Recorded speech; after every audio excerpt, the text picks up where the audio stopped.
Right, hey guys, how we doing? Back another video from Mother's Basement, and today we are checking out the best anime of fall 2023, the ones to watch. Now, there's a lot of good anime out this season, a lot. This is the first time I've had to make a list of all the things I am currently watching, so let me just quickly break it down. We've got The Eminence in Shadow, Season 2, My Daughter Left the Nest and Became an S-Rank Adventurer, Shield Hero Season 3, Goblin Slayer Season 2, Frieren, The Kingdoms of Ruin, Undead Unluck, Ragnar Crimson, Faraway Paladin Season 2, A Return as Magic Should Be Special, Shangri-La Frontier, Berserk of Gluttony, and then I gave Under Ninja a watch, and I'm just going to give that 3, see how we go. It was a bit, I wasn't a huge fan. I watched a couple of other things and dropped them straight away, but yeah. That's 1, 2, 3, 4, 5, 6, 7, 8, 9, 10, 11, 12, 13 anime I am watching this season. Usually it's like 3 or 4. I'm loving it. And I'm hoping some of those are going to be on this list. Because obviously that's all like fantasy magic stuff. And that's what I just love it. It's great. But let's see what Jeff has on his list. Folks, I don't want to alarm you, but fall's anime lineup might, in fact, be too cracked. Yeah, there's a lot. There is a lot. I'm sure you're aware of at least some of the crazy huge shows coming back right now, from Spy Family to Tokyo Revengers to Dr. Stone to Attack on Titan to Seven Deadly Sins. All these shows that I just do not care about, except for Attack on Titan, but that's not till December. Oh no, it's not. November 4th. That's only a few weeks away. Oh my god. Anyway. Not over? It's never over. Doesn't seem like it. It's never over. It doesn't seem it. It's not over. It doesn't seem it. Not to mention all the great stuff that's still going, like Jujutsu Yeah, Kaisen still and The going. Gathering. But that's just the tip of the iceberg. All told, there are 24 sequels and spin-offs hitting this season, on top of 39 brand new anime. And that's like 60 shows. that's not even counting all the good shit coming out of Netflix between now and Christmas. No matter how tapped in you think you are to the current state of anime, you are definitely missing out on something amazing right now. But don't worry, I've watched every show of the season, so you don't have to. And I've got a list of Undead Unluck first episode was really good. I preferred it over the manga. the 10 that are most worth your precious Right, time. so he's breaking it down Plus, to 10. Another like 15 that I threw in the honorable mentions at the end because I couldn't fit them on there. So maybe worry like just a little. These are the ones to watch for fall 2023. Hey! Brought to you. Now it's time to get into the list, and if you watch our second channel, Basement Life, then you already know what my first pick of the season is going to be. Frieren, Beyond Journey's End, is one of the greatest fantasy novels, graphic or otherwise, that I have ever had the pleasure of reading. Yeah, Giguk did a video as well. He absolutely loved it, and it seems really good. I'm enjoying it. The recent thing with the dragon was very well animated. That was absolutely boss. And when I say fantasy, I mean it in the truly classic, swords and sorcery, Dungeons and Dragon Questy, Tolkien-esque-ish sense of the word, with heroes and demons and elves. And it's very and fantasy. Maybe some cat girls if we're lucky, and absolutely no isekai shenanigans in sight. Yeah. Which is a tricky fictional formula to make feel fresh. Maybe even the trickiest, but which is really weird nowadays, isn't it? Because even what was it? My mate Dan thought that Dan Machi was an isekai. It's like no, it's a fantasy. Because nearly all the fantasies that come out now fall under the isekai category because that's how they started off, and it just doesn't seem necessary. But that just seems to be the norm now, which is a strange one to me. Frieren pulls it off with a clever inversion of your typical tropey plotline. We're not following a hero's party on their epic quest to beat the Demon King here, but rather the party's millennia-old elven mage, Frieren, long after the aftermath of that victory. Picking up when the hero dies some 50 years later, and she finally realizes, just too late, how short and precious human lives really are. 人間の寿命は短いって分かっていたのに、なんでもっと知ろうと思わなかったんだろう。So she sets out on a new, much cozier quest of self-discovery and people-watching. Also demon slaying, and statue cleaning, and beach reclaiming, and really whatever work the locals might need from a traveling wizard and eventually her apprentice in exchange for food, lodging, a bit of traveling money, and if she's really lucky, some esoteric old folk spells of no particular use to anyone. Oh. How about this one? Do people like the smell of fresh cut grass? Oh, no, back. Smell that? It's fresh cut grass. Wow. Her hobby is collecting those. If you're the sort of fantasy fan who skims over the Shire Trek to get to the good bits or bemoans Tom Bombadil as filler content, this probably isn't the manga or anime for you. It's but nice. For anyone who loves getting lost in worlds rich with culture and history, I love that. exploring the lore World around the building. crunchy, creative magic system in the company of quirky, lovable characters, Frieren is as good as that sort of thing gets. Also, as a bonus, it's gonna make you ugly cry like crazy, so Violet Evergarden type fantasy fans will ironically be quite happy with this one too. And that's just the manga. Amazingly, though not surprisingly, coming from the director of Bocchi the Rock, the anime adaptation is every bit as beautiful in every I still haven't watched Bocchi the Rock, but I know there was a big deal last year, wasn't it? aspect. From music to direction to, of course, the colorful, expressive animation. With only 2 shows under his belt, Keiichiro Saito has already cemented himself as one of those anime directors only that 2. I will follow to the ends of the earth. By an astounding coincidence, another one of those directors, Aoki, has his own new show out this season, an original series, no less, called Overtake. I haven't watched this. This is interesting. If you don't know Aoki by... Obviously, he's got, like I said before, he's going to cover different genres and stuff, so it's fine. I'm not expecting everything I'm watching to be every 10 that he's recommending here. his name, you might know him somewhere by on the his list. work. His bold cinematic style and keen sense for tense, exciting action scenes make quite the potent combo in Fate Zero, Recreators, and It Invaded, to name a few. Not to mention the horrorest anime of all time, Girls Bravo. With Overtake, Aoki never heard of brings it, but that I skill might want to for check it turning out. storyboards and eye for evocative camera angles to the exciting low-stakes world of Formula 4 racing. A semi-pro open-wheel racing league for both junior drivers looking to move up to F1 and wealthy hobbyists who want to tick racing the pro circuit off their bucket lists. Which is honestly such a fantastic stage for sports anime drama that I like how he's edited it to make it look like he's in the backseat. That's quite cool. I'm a bit surprised It's the we little don't things. see more anime or dad movies about it.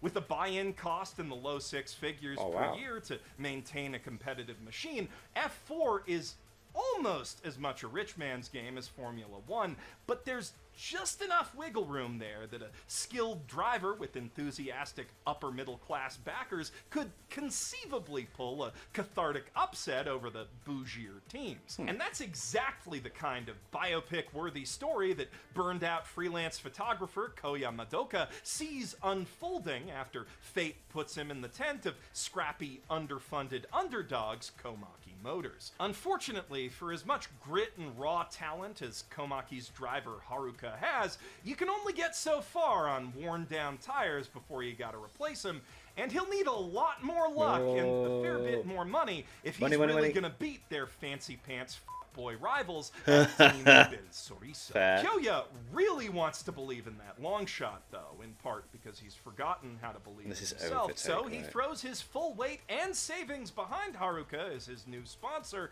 and the team gets to work doing, you know, essentially This actually does seem like something I would enjoy. IQ with cars, which, you know, I probably could have just said that last sentence and saved us all a lot of time, but I mean, it's not like I can rewrite this before I record it. On the subject of things I can't take back, I can of course. hear some of you jumping down to the comments, the second I mentioned Girls Bravo, to tell me that the real horrorist anime of all time is, in fact, the 100 Girlfriends who really, really, really, really, Of course really I've not watched this. love you. Of course and I've the not thing watched about this. that is, I actually agree with you now. It's just the anime wasn't out yet when I wrote that sentence, so... It is now.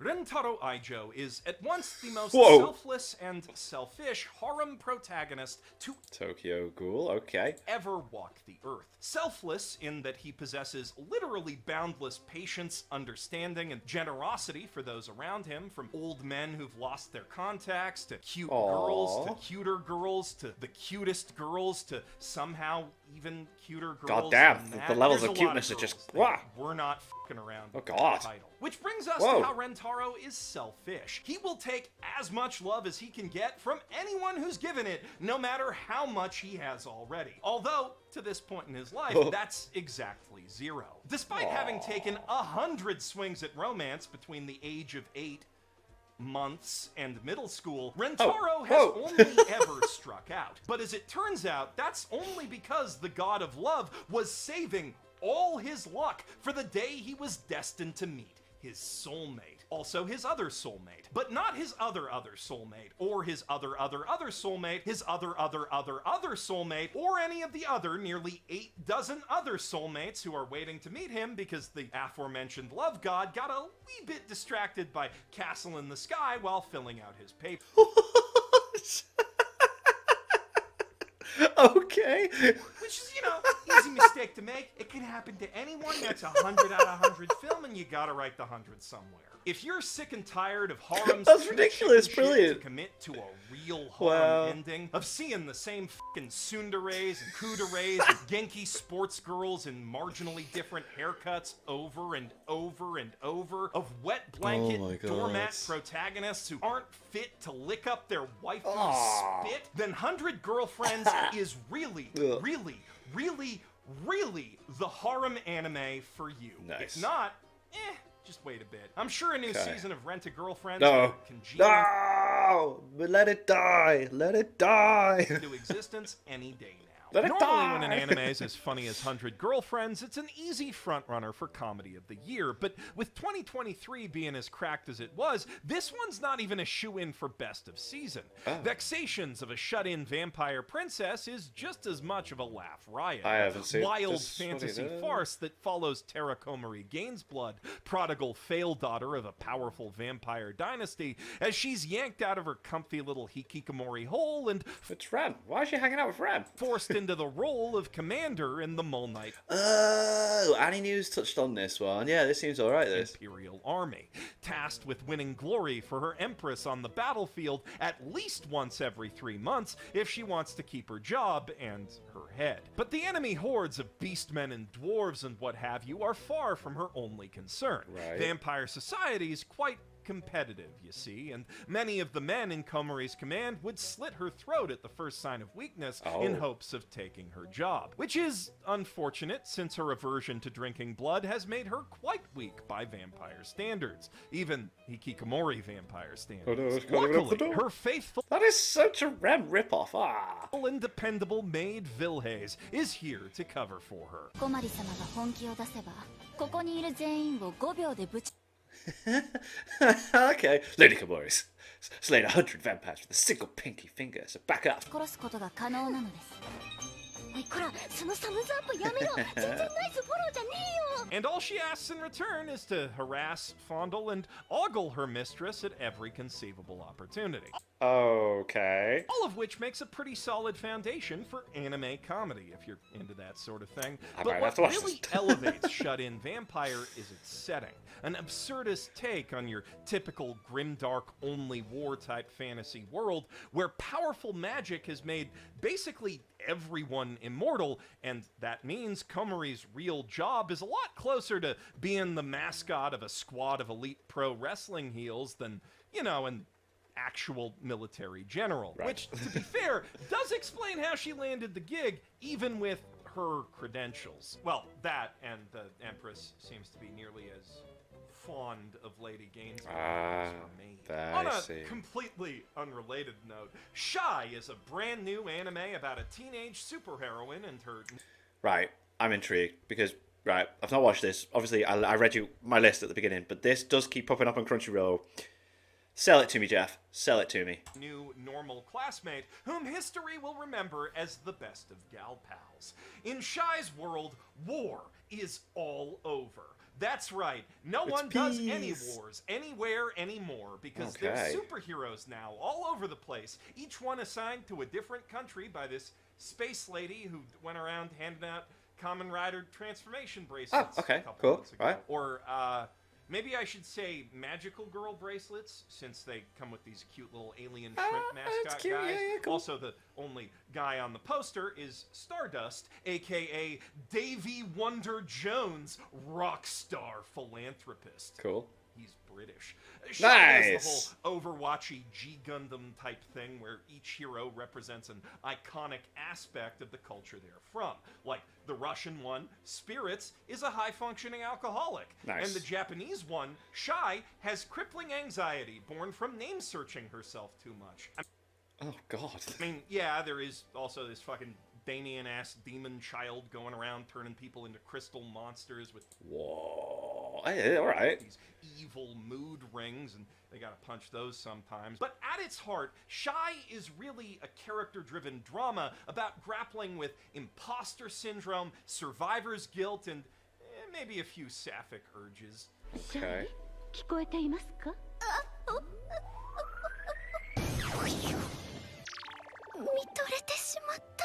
Some of which might possibly be directed at the aforementioned classmate, Iko, who has a busted knee now because Shai failed to protect her while saving No, like Shai, 20 how? other people from a potentially deadly roller coaster crash. Oof. I mean, honestly, bit of a silly thing to get hung up on for one episode, let alone two, but after the last couple decades of massive cinematic universe roadmaps and every superhero trying to save the world harder than the last guy, I don't know. I kind of like just watching an awkward, super strong teenager deal with emotional issues and search and rescue jobs on top of the usual supervillain crap. Okay, yeah, sounds interesting. This does sound alright. Likewise, Ron Kamonohashi's Forbidden I've not watched this either. What is this? Deductions offers a very fun, There's so much anime out this season. It's unreal. very different twist on your typical detective story while still serving up some very satisfying mysteries. Ishiki Totomaru is just a little guy, really.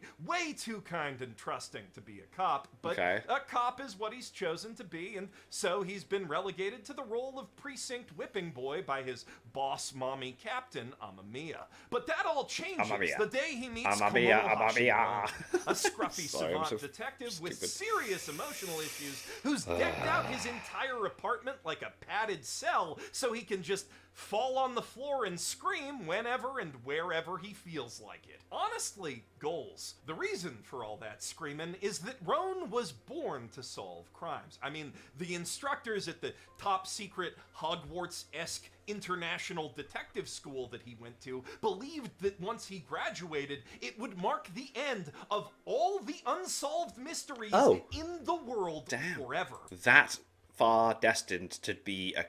Wow. It's like, he is the one. There is no more crime now, for he exists. And yet, by a tragic twist of fate, those very same teachers would one day deem him unfit to hold a license and declare that if he ever detected again, they would track him down and turn him into a crime scene. No. However, by allowing Totomaru to take the credit for his world-class deductions, Roan becomes free to solve crimes once more. My God. Which is good, because that's like the only way he can get off. Unfortunately, it's not just the emotional issues and habit of lying down next to corpses and talking to them that made Whoa, the that's top weird. secret global Okay. cabal of detectives question creepy. Roan's stability. He also has a bit of a bad habit of telling bad guys to unalive themselves the second he catches them.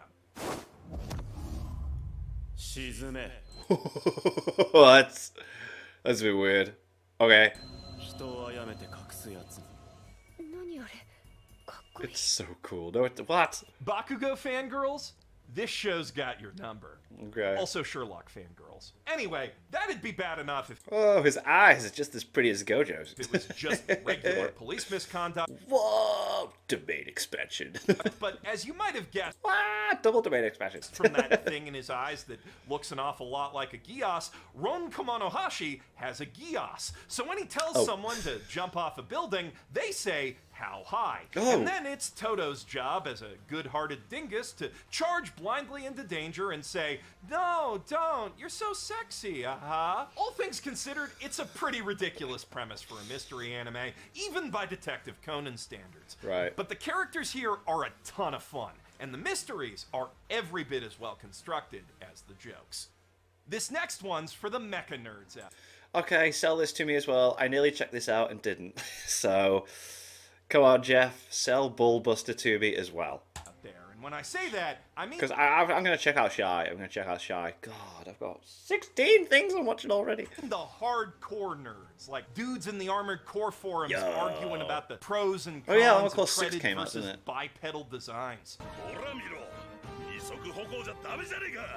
二足歩行のメリットは機動性と足場の環境に左右されないってところです Now, you don't need to be one of those guys to enjoy this show. It's got a very strong cast of characters and a fun, laid-back workplace comedy vibe that I think will appeal to even the most casual of mech enjoyers. But for those connoisseurs who really love sinking their teeth into a real robot setting, the freaks like me whose favorite part of Cowboy Bebop is when they fiddle with the Do the and it all moves around and stuff. Bullbuster Yeah. is a rare treat. And it's a rare example of my personal favorite, extremely specific mecha subgenre, real robots being used not as weapons of war, but doing tools robot-y of things. commerce and industry. Right, yeah, In this cool. case, serving the commercial purpose of pest control on an abandoned, kaiju-infested island after the pilots fill out the necessary mech insurance forms, of course. It's Of the sort of course. setting we saw in Mamoru Oshii's 80s OVA Pat Labor. masterpiece Pat Labor, as well Oh, Pat as Labor. Steambot Chronicles, the greatest video game ever made. Plus, Okay. wait, is that really it? Those two plus Dygard, kind of? Well, not anymore. So, if the We've got prospect of Bullbuster now. mech-related paperwork excites you as much as it excites me, or you want to see a bunch of working-class schlubs from the near future reenacting the Alien Queen versus Power Loader fight Oh, with cool. mutant naked Yeah, bull yeah. rats every week, then those are some very compelling reasons to watch Bullbuster. Bullbuster. And if you don't want that, we probably can't be friends. Oh, sorry. okay. Also, sorry if I'm apologizing Undead too much. Unluck. That's just my Canadian genetics coming through, which I'll admit also give me a certain amount of personal bias toward our next anime, so sorry for that too. But you know, See, I've read like the first like couple of volumes of the manga of this, and it just I dropped it and I wasn't enjoying it. There was something about it. But when I watched the first episode of this, I enjoyed this a lot more than I initially enjoyed the manga. I feel like they toned down the perviness of it all as well. I haven't watched the second episode yet, so, you know, I could watch the second episode and it could be... But I think they've done a really good job with this adaptation, so let's see what Jeff thinks. I love Undead Unluck, even if it weren't the only Shonen Jump manga I know of, with a Vancouver mention. Let's go! Also, that patriotic enthusiasm has been dampened a little That bit must be by our the second fact episode. that I've not Disney seen and that, but- Hulu forgot to make the show available in Canada on its launch day. Anyway, the Oh. Undead in the title refers to our brash amnesiac hero, Andy, whose near-instant Wolverine-esque healing factor not only does what you'd expect it to do, but also enables all sorts of crazy Yeah, he's very Schmoopment creative tech with it, based around yes. repeatedly ejecting and rapidly regenerating his own body mass. Unfortunately, all that comes with the rather significant drawback of not being able to die forever, and Andy is very Wanting to tired. die, So yes. when he meets Fuko, a girl whose unluck powers inflict random, usually fatal disasters on anyone she touches, he sees a chance to finally end it all, and she sees a chance to, you know, finally hang out with the guy who won't immediately get obliterated as soon as she kisses him. Yeah, it's so quite nice. begins one of the most heartwarming romances in Shonen Jump history, though you wouldn't know it from how handsy Andy can be early on. Honestly, It's if I hadn't toned read down ahead in the manga anime, though. already, I don't know if I'd be recommending this anime at all, even with the beautiful visuals and the quality opening anime was original great. content that they added to the first That was episode. class. But I have read the manga, so I know that the characters and story only get better from here, like exponentially. And the world building and power system are... Okay, I don't want to spoil anything. Power system's I weird. promise, if you give this anime a shot, you are in for one of the wildest I'm rides happy with of it. your It's cool, life. yeah. That said, few mangaka write rides wilder than Kengo Hanazawa, creator of the most batshit insane zombie manga ever, I Am a Hero. His latest creation, Under Ninja... I nearly dropped this after the first episode. I posted a TikTok review and someone was like, you should give it 3 episodes before you drop it. So I was like, fine, I will. I'm going to watch episode 2 today. I didn't like the first episode. I thought the humour was a bit bland. I felt like none of the jokes landed. I thought the opening CGI was awful. And I just didn't understand what was going on. Imagines an alternate history world where ninja can do all the crazy ninja shit that's only possible in anime, usually, which made them the single greatest threat to America during World War II, except for a handful of pro-freedom ninja defectors. Thus, in the wake of the war, the occupation began heavily regulating and monitoring Japan's ninja, putting them to work Where's as the ninja? spies and So assassins not funny. domestically at first, then spreading to the Pacific theater of the Cold War, until eventually ninja mercenaries could be found on battlefields around the globe. Nobody else can do this but ninja. Look what's on the corner of the desk. It's an origami. Thank God and your mommy you didn't see them. So stupid. Now, you may have spotted a slight flaw in that prologue clip, possibly two if the terrible 3D animation didn't distract you from the Right, so he hilarious agrees it's English bad. voice acting or vice versa. Rock and roll! And I'll be honest, though it does feature some very slick direction and shot composition, the animation here doesn't get all that much prettier, even when it does shift to 2D. But the story, and especially comedy of Under Ninja, are so good. What? What? It wasn't funny at all. I felt like when it was trying to build up to a joke, it just never landed whatsoever. I did not find it funny at all. That I think it's worth looking past all that. Our burned-out teenage temp ninja protagonist, Kuro, is a fantastic example of the sort of off-the-wall yet relatable characters who make Hanazawa's manga so memorable. The group of misfits he surrounds himself with, ninja and Can't believe ninjas this is alike, on the list. seem This is just mad. as delightful and fascinating from what little we've gotten to know them, and the world they all inhabit feels distinctly gritty and believable. If you yearn for That's anime true. that makes bold, creative choices and refuses to play it safe, this might just be one of your faves of the season, if not the year, despite all the obviously rough edges. Depending on your taste, you might even see some of those janky quirks as positives. Is this Shangri-La Frontier? Yes, it is. This is boss. This is really good. I'm glad this is on the list. At least if you're anything like Hell the yes. protagonist of the new hit VR This is MMO class. anime, Shangri-La Frontier. This is awesome. Much like, well, pretty much everything. Do you know what? Because I was like, first episode, cool, and then second episode really sold it to me. I was like, yes, this is it's not going to be this constant ongoing MOP and everything, blah, blah, blah. It's like, it explains the game system brilliantly through the character experiencing it all, and, yeah. Little subgenre. Shangri-La Frontier imagines a near-future world where rapidly advancing mind-machine interfaces have made it possible to fully simulate virtual worlds. In contrast to its contemporaries, though, which generally frame this development as ushering in a new gaming golden age of highly polished full-dive experiences, Shangri-La posits that this new level of fidelity, immersion, and full-body interactivity will only make it more prohibitively expensive to polish, test, and create assets for those games. I hope he does honorable mentions at the end as well. Ultimately ushering in a new era of kusoge instead. That is, shit games. Yeah, he likes to play terrible games, and mate, the way I love how it did all the stupid stuff with the game that he opened with, but then explained it, and I was like, that's cool.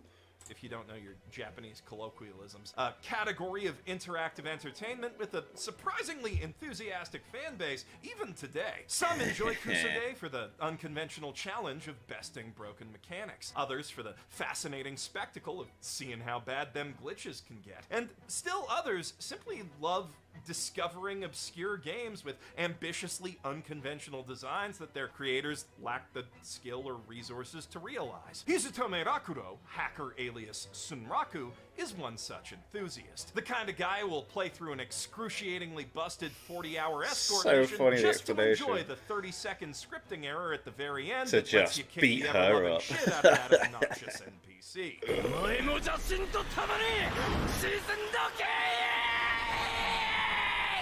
I love how it opened with that, and then it was like, what's going on? And then it was like, oh, okay, that's brilliant. As fun as it is to roll around in trash, though, it can get tiring if that's all you do. Believe me, I'd know. So when Rakuro decides to check out the SAO-esque Kamige, or God game, Shangri-La Frontier for a change of pace, he discovers that his years spent fighting input lag and broken physics have granted him fittingly godly reflexes and agility in this much better optimized virtual world, which he plans to use to beat the game in nothing but a bird mask and underwear, just like Hidetaka Miyazaki intended. Oh, right, that's brilliant. But then I like the explanation as well. He realized the opening menu that you could gain money by selling all the items that you start off with, and so he went down to the bare minimum to have enough money to. I thought that was great as well. Thanks to the same studio and director who brought us Harukana Receive and Wandering Witch, he looks great doing it too. This does For look anyone great. craving a gamer anime where the hero actually plays like a gamer, or Yeah. just looking for some lighthearted fantasy action fun to offset all the sadness of Frieren, look no further. Well, I mean, if you want to look just a little scooch further, we do have a little bit left in the bargain bin, or a lot bit, as it were, like 15, many of which came just short of making the actual list because, did I mention this season's lineups absolutely cracked? For instance, MF Ghost, MF the Ghost. spiritual and canonical sequel to Initial D, set Oh. in the near future where Toge street racing has become both legal and extremely popular as a sort of last hurrah for the internal combustion engine in a world of electric cars. Its racing action is every bit as solid as Overtake's, ditto for its characters, and the music might be even better, but Did not know it I had something decided to do with that Initial D, that's Overtake cool. ultimately needed the spotlight a little more as an original IP, so here it is. Likewise, I'm in Love with the Villainous is every bit as Oh, just stop. Stop with these. Stop with these. hilarious, over-the-top, and Yuri-tastic a fantasy comedy as Vampire Princess Vexations. Sometimes it's even funnier, but Vampire Princess ultimately won its spot with much nicer animation and a more interesting world. Yuri enjoyers will also want to check out Right, so I nearly started watching this as well. Hardly any of mine are on this list. Why is the Kingdom of Ruin not on this? Kingdom of Ruin is one of the best things there at the moment, and the Return is Magic should be special. Incredible. Oh, mate, what's going on? Right, okay, sell this to me, Jeff. Sell it. Stardust Telepath this season. A cute little comedy about an awkward girl who has trouble making friends and her new classmate who claims to be an alien. Okay. My New Boss is Goofy is another fantastic comedy that just barely missed the cut for the list. This one following a young marketer as he starts work at a new company after his old boss abused him so hard he developed an ulcer. Luckily, his new boss is, like it says in the title, pretty Goofy. goofy, adorably absent-minded, and generally just a really sweet guy. So from Okay. now on, the only thing that's going to be upsetting his tummy is all the belly laughs. Also the ulcers still. Those take a really long time to heal. Right, The next okay. anime in the bin, Migi and Dolly, is a bit more of an acquired taste with an absolutely Those are the bizarre twins, isn't it? premise. See, this doting elderly couple thinks that they've adopted a very nice young orphan boy named Hitori. But in Okay. reality, they're the victims of an elaborate scam by a pair of twins whose names are,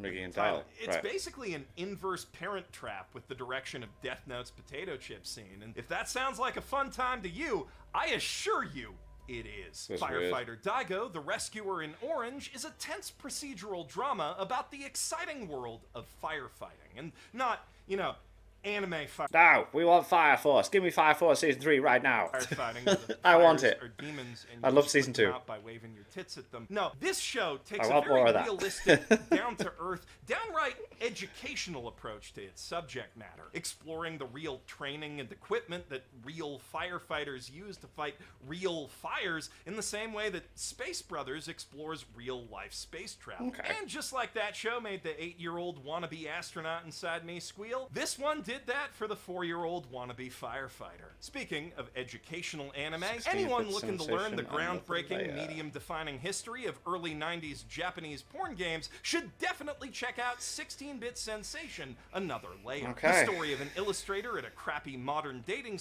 I swear, if he doesn't mention the Kingdoms of Ruin, if he doesn't mention, right, let's go on my list. If he doesn't mention the Kingdoms of Ruin, I'm going to be upset. And, because he's not doing sequels, that's fine. It's Shadow, we can keep out there. Right, and A Return as Magic should be special. If he doesn't mention either of those two, I'm going to be disappointed. company who's sent back in time to the golden age of visual novels and given the chance to make her personal dream game a reality. On that note, there's also an esports anime out this season called Protocol Rain that, I mean, honestly, it's not very good, but we've never had a generic sports anime about pro FPS gamers before, so if you, like me, are into those two things, you might still get a kick out of it. If, like me, you're also not into Battle of the Boy Band anime, What's I'd going encourage you on, to make an Jeff? exception What's going for on? Paradox Live, the animation. It's gorgeous to look at, the music genuinely slaps, and it feels less like a music anime than an all-around solid piece of cyberpunk fiction that just happens to be about magic rap battles. Speaking of course we've got... Right, so you put Ragnar Crimson on there. I mean, don't get me wrong. The opening episode for Ragnar Crimson, I was like, yes. But then the second episode just kind of ruined some of the special parts for me. I feel like every time it was explaining something, it then just gives you everything. And then you're like, ooh, there's a bit of mystery. It gives you it. I was just like, there's no kind of like intriguing kind of like narrative to it. It just seems very basic and straightforward now. And I'm just like, no. some fantasy anime in the bin, too. A few of the edgier isekai adjacent It's good. shows It's this worth it. season. Watch, Ragnar but- Crimson, There you go. Kingdom of Ruin, Hey. The Returner's Magic. Yes, all three. Let's go. That's so good. Should be special, and the Berserk of Gluttony. Oh, yeah, are that's stuck good in as a well. sort of What? It's on my list as well, three-episode yeah. test quantum state where they could turn out to be genuinely good or end up in the hottest trash. Nah, Either I way, think they're good. If you're into the genre, I think they're worth a look. They Zero are. Moon Empire, though, definitely isn't. There's all my It's stress a rather gone. unique non-isekai take on the whole villainous premise in which a fantasy equivalent to Marie Antoinette gets sent back in time at the moment of her execution and given a second chance to right, avoid yeah. that date with Guillotine-kun. Although that's a lot easier Guillotine, said than guillotine. done when she has less than 2 years to fix the entire empire's economy. Damn. Unfortunately, I can't travel through time, and it's not The October Apothecary 21st Diaries. yet, so I can't say for sure if the Apothecary Diaries is as good as the trailer makes it look, and I wasn't able to put it on the list. But it sure does look promising, especially in its animation and art direction, so if you like historical mysteries or just shows that look really pretty, That does look definitely really check that out when pretty. it's out, Wow. too. Also, if you're not aware, Netflix has a ton of great-looking stuff coming up between now and the end it of the does. year, including Science Saru's Scott Pilgrim anime, the long-awaited Pluto. adaptation of Naoki Urasawa's Pluto, I'm gonna an check that out. Onimusha show from legendary director Takashi Devil May Cry. Miike, and a cool new Okay, no. gamer anime called Goodnight World that should be out by the time I post this video, Oh, right, okay. which I really want to do sooner or later, and my throat is starting to hurt, so I guess I should stop giving you new anime to watch and finally wrap things up here. I'm Jeff Thu, your guide to anime's good stuff, and if you'll excuse me, I've got a horrible horror anime I've got to go roast. Oh. Intriguing. Okay, cool. I'm happy you mentioned those. Oh, that's so funny. Hey, here's the fancy ones. All the ones I was like, why is it not mentioned? Cool. Right, so, yeah, so I got a couple on there I want to maybe check out, but then I might not. I don't know. I can't believe he put bloody Under Ninja on his list, man. Just... And I can't believe he said it was funny. But I suppose everyone is allowed to have their own opinions. Make sure you check out my Etsy shop. Links in the description for my t-shirt there that you can buy that I've designed. I love it. It's awesome. And you buying that will help support the channel. And also, thank you to my patrons. If you want to have your name at the end of every video I upload, link is in the description to the Patreon page. $1 a month is our support channel. It's greatly appreciated. Thank you guys for that. And thank you all for watching. What do you guys think of that? What do you guys think of this? Click like, subscribe if you haven't already. Leave comments down below. Let me know what I should watch and discuss in future videos. I'll see you guys next time.